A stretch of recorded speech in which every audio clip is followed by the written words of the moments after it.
van a dar de comer al cocodrilo. Introduce you guys to, this is Lizzie. This is our, in one capacity or another, if you've been around the States. They're also present in other southern states as well. So, again, she's very young. You can tell by her coloring that she has a beautiful way of keeping herself from being seen through her camouflage from predators. With her nice coloring, she blends in with the grasses along the edges, which is where they kind of hang out with their mama. They will stay with their moms up to sometimes about 3 years old.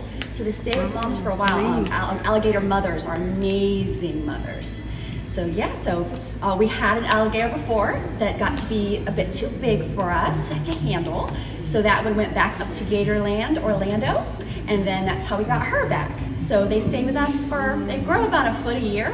Yeah. So we usually have them for about 2.5 to 3 years. Nice. And the female alligators get to be between like 9 and 10 feet long, and males can get up to 14 feet long. I think the biggest one maxed out at like 14.3 or something like that. They get big. So you can see with her other different characteristics and adaptations for being in the water and being unseen is the way her eyes kind of sit up on top of her head, as well as her nostrils on her snout. That keeps her she'll be kind of submerged under the water just a little bit. So if you've never been out of the water at night, you can shine a flashlight, you can just see their eyes kind of peering out. They are mostly active. They usually sun during the day and most active in the early mornings or in the evenings, which is the time you wouldn't probably want to be out in any body of water, especially in fresh water in Florida. We do have, these are mostly in freshwater. They do go into saltwater occasionally, but they're mostly freshwater animals. We do have an American crocodile here in Florida as well, in southeast Florida, mostly down into the Keys.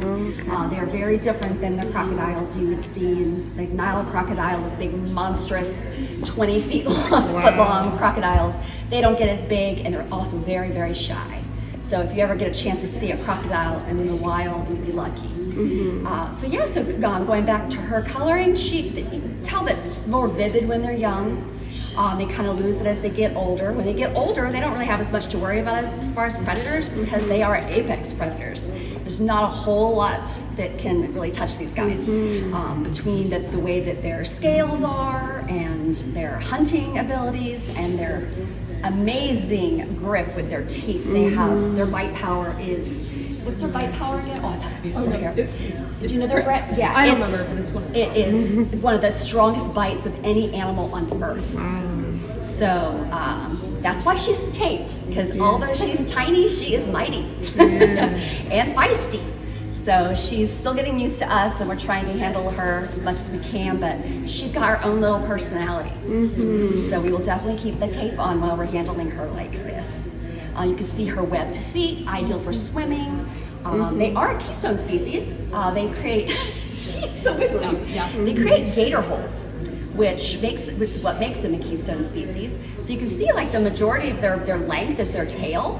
The tail's incredibly strong. What they'll do is they'll get into an area during the dry season, and they'll use their tail and swipe back and forth to kind of cool themselves off, and they're also creating like almost like a divot in the soil. And what happens is when the rainy season comes, it fills up, and then it becomes a home for other types of animals like fish and wading birds and turtles. So a keystone species means that other animals will depend on an activity that she does, like building this gator hole for their survival as well. She creates homes for other animals. So she's very important and protected.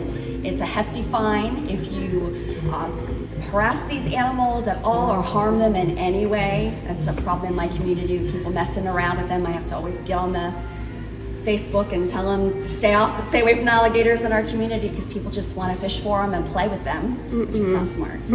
So I just always assume if you're in any kind of aquatic environment or even your own swimming pool, that gators could always be present. They're known for getting in pretty much everywhere, but they are a very important animal and should be respected.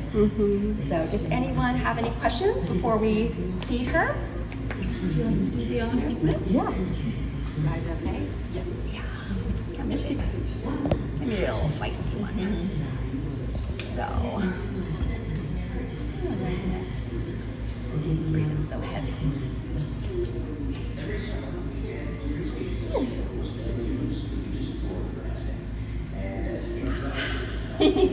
Now she's smiling at you. All right, we're gonna put her in. Yay. And so we're gonna be feeding her. They're called pinkies, but they're just dead baby mice. So that's what we're feeding her. And then we also use a clicker like you would in dog training, just to kind of have her associate this sound with food. So obviously you can see that she's ready.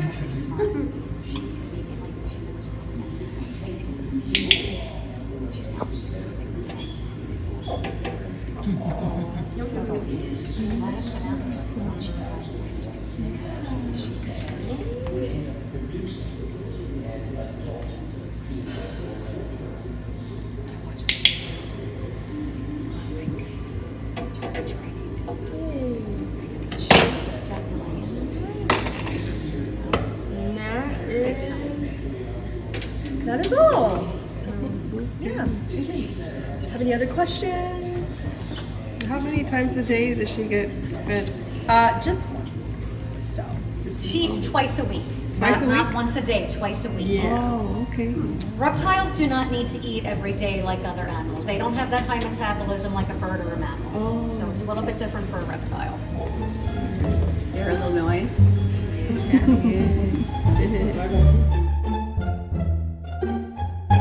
Yeah.